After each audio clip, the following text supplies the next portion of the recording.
CBP says it's 6.5 million per mile. Your response today was 12 million per mile. That means $12 billion for 1,000 miles. We're off here by a factor of 3 or 4 with 46 billion. Where's the rest of the 46 billion? The administration says they want 46 billion for a wall. You could pave all of it and still have, 34 billion left over. What's the 34 billion going for? What we saw is nothing compared to what is coming. The recent hearings on the Department of Homeland Security's budget request, which totaled a staggering $46 billion, unveiled a troubling glimpse into the vast machinery of government spending and oversight, or lack thereof, raising alarms about transparency and accountability. Officials faced intense scrutiny from lawmakers questioning the rationale behind funding initiatives that prioritize surveillance over security. The border wall emerged as a symbol of broader issues like wasteful spending, corporate interests, and the erosion of civil liberties. Beneath the surface, a tangled web of unchecked power was revealed, with decisions made in shadows and oversight often treated as an afterthought.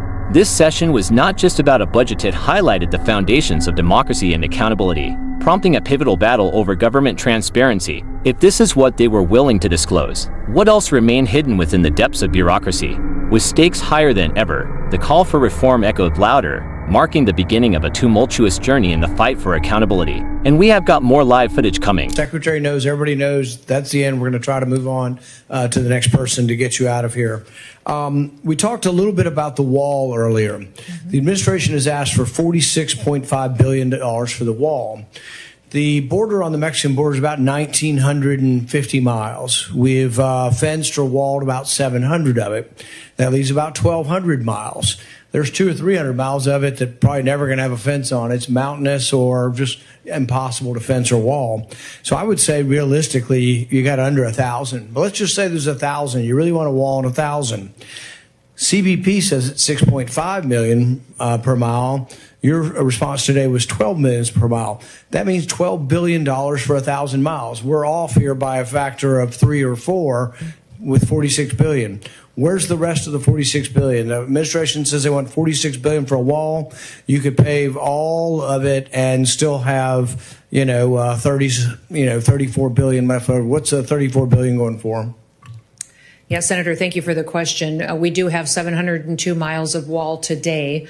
598 of that are steel. The rest of that is temporary, that's in place. Since the president's been in office, over 70 miles has been erected.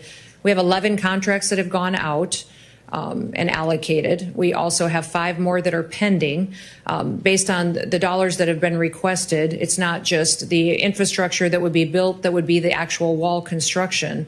It would be also surveillance equipment. The number's way off. 1,000. You could do 1,000 miles for 12 billion. You're asking for 46 billion. So I'm one who's not impressed and would have to see more detail as to where the rest of the money goes. We can't just throw $30 billion out there and say things cost a lot. I agree. We'll get you the specifics on that. With regard to the drones and all the preparatory work that DHS does and the government does for the NFL and for FIFA, does the NFL pay DHS for the work you do? Boy, not to my knowledge. I will. Well, I mean, here's my point. The NFL makes billions of dollars. We're $2 trillion in the hole. I don't care if government shares their technology and government helps out the World Cup. They ought to pay. Yeah, people are paying hundreds of dollars for tickets. I mean, thousands of dollars for the NFL, for Super Bowl and things. They're also paying for FIFA. And so these people ought to pay. Mm-hmm. And so I'm one holding up these authorizations, and I'll let them go forward. But I want people to pay. I mean, it's ridiculous that the average taxpayer who could never afford to go to an NFL Super Bowl has got to pay for their security.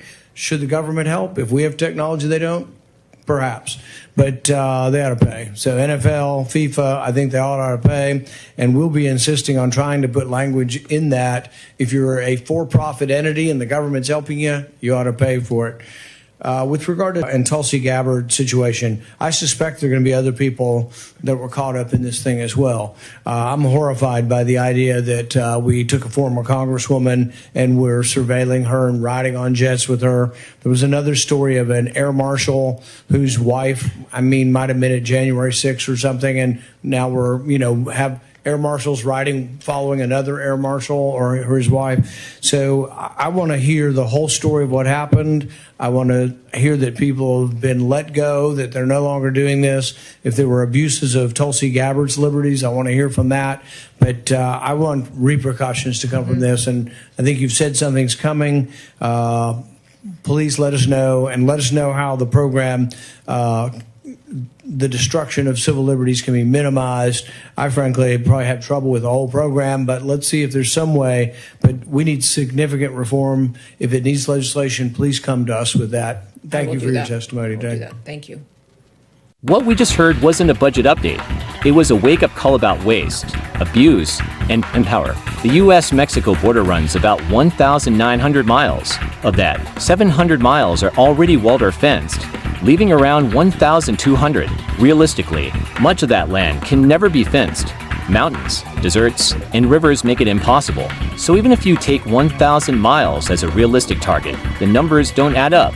Customs and Border Protection estimated $6.5 million per mile. DHS doubled that to $12 million per mile. Even at the higher figure, the price tag would be about $12 billion total, and yet the request before Congress was $46 billion. Senator Rand Paul zeroed in on that gap. Where was the other $34 billion going? What followed was a parade of vague references to contracts, infrastructure, and processes, none of which explain how tens of billions vanished into the fog of bureaucracy.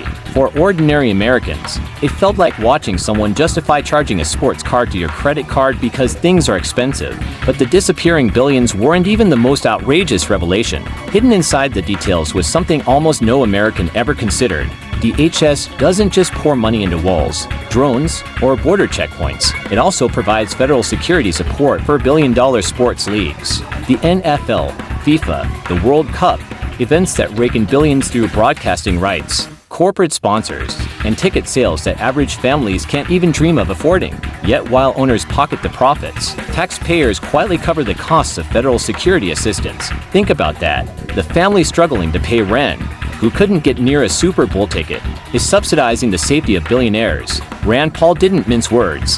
Why should a nation drowning into $1 trillion of debt be forced to bankroll corporate giants who could easily pay for their own security? If the NFL or FIFA want federal resources, they should foot the bill. DHS admitted, almost offhandedly, that these leagues don't reimburse the public. Profits are privatized, while costs are socialized. For many watching, that was the moment the hearing snapped into focus. Because who hasn't felt that sting of unfairness? When the wealthy skate free while ordinary families pay the bill. And yet unbelievably, the financial waste wasn't even the end of the story. The hearing then took a darker turn, from money to surveillance. Specifically, the TSA's Quiet Skies program. Reports revealed that this shadowy initiative had been used to track none other than Tulsi Gabbard, a former congresswoman and presidential candidate. Imagine stepping onto a plane and, somewhere behind you, an armed federal air marshal has been ordered to follow you. Not because of a credible threat, not because of intelligence, but because of a vague bureaucratic program that no one can clearly define. That's what Gabbard allegedly experienced. And if the government can do that to a former member of Congress, what does that say about the rest of us? The implications are staggering. Air travel isn't just stressful. It risks becoming a stage for secret surveillance, with no transparency or accountability. And the revelations didn't stop there. Another story surfaced that pushed the absurdity into the realm of the chilling. An air marshal's own wife was allegedly targeted simply because she might have had ties to January 6th. Let that sink in. The very officers sworn to protect passengers in the skies were redirected to monitor the families of their colleagues. Not for crimes, but for possible political associations. Rand Paul erupted at the absurdity. He demanded to know who authorized it. He demanded to know if anyone had been fired. He demanded to know why surveillance powers meant to guard against terrorism were being used like political tools. Because if federal marshals are following targets based on politics rather than threats, the system isn't just broken, it's inverted. Instead of protecting Americans, it risks intimidating them. Pressed on these points, the DHS didn't outright deny what happened. Instead, they fell back on familiar promises. Reforms would be considered. Oversight would be reviewed. Maybe legislation would be proposed down the road. But for anyone watching, the damage was done. What emerged was a disturbing pattern. DHS couldn't justify the billions in its budget. It couldn't explain why billion-dollar corporations got taxpayer-funded perks. And it couldn't reassure the public that surveillance programs weren't being abused. Every answer was the same bureaucratic refrain: "We'll get you specifics later. We'll come back with details." But how many times have Americans heard those lines, only to watch nothing change? That's why Rand Paul's confrontation hit a nerve far beyond partisan politics. At its core, this wasn't about left versus right. It was about accountability. It was about whether government officials can look taxpayers in the eye and explain what they're doing with the money and power entrusted to them. And the answer, on this day, was no. By the end of the hearing, 3 lessons had crystallized.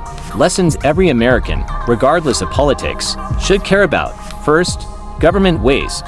Billions evaporating into budgets that don't add up. Second, corporate freeloading. Leaks like the NFL and FIFA soaking up taxpayer support while hoarding profits. Third, civil liberties under threat. Programs like Quiet Skies creeping into everyday life, tracking people without oversight, transparency, or justification. These aren't niche concerns. They affect everyone. The taxpayer writing checks every April, the traveler boarding a flight, the citizen who expects fairness under the law. The hearing made it impossible to ignore the truth. Blank checks lead to abuse. Billion-dollar corporations will freeload as long as they're allowed. Surveillance programs will quietly expand until someone stops them. Rand Paul's questioning wasn't flawless, but it pulled back the curtain. And what stood behind it wasn't accountability. It was a system powered by excuses, vagueness, and avoidance. So here's the question that lingered after the gavel came down. How much longer will Americans tolerate this? How much longer will taxpayers subsidize billionaires? How much longer will surveillance powers grow unchecked? How many times will we hear promises of details later that never come? These aren't abstract debates. They're choices that affect where your money goes, how your freedoms are treated, and whether your government still believes it has to answer to you. If you're tired of seeing blank checks written with your money, if you believe billionaires should pay for their own luxuries, if you don't want shadow surveillance programs creeping into your life, then the message of this hearing is clear. Speak up, stay engaged, demand better, because the future of accountability isn't guaranteed. It only exists if citizens refuse to let it slip away. So what do you think? Let us know in the comments. And please don't forget to like and subscribe, because we've got more to uncover.